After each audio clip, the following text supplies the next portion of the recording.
nangihingi sa inyo na kaya tutuparin nyo ang kahilingan ko. Nakita ko si Bongbong Marcos. Cellphone na regalo niya sa akin. Pagkain, pera, para sa pamilya ko. Bigas, mga ulam, at lahat yun. Ibabalik ko lahat ang mga busa buong EDSA.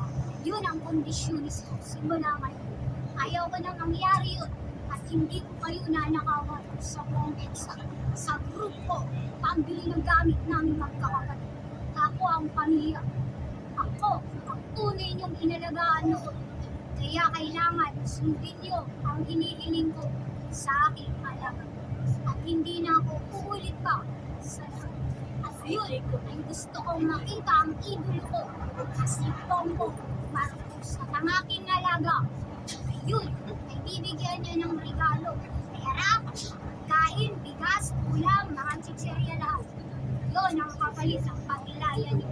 Ibibigay ko lahat ang mga busay sa lahat yun. Cross my heart. Ako ang magsasabi, ito yung susi, oh. Dahil ako sa wag ko yun. Sabi ko sa tito, tito, nasa akin ang panas. Wag ko daw ito yung mawala. Dahil ang susi ng bus, kailangan buksan ko ang box. Kaya lagi niyo ito bibigyan. Sino lang? Galing nasa alam na hindi na baka kasi masabi sa bago ko na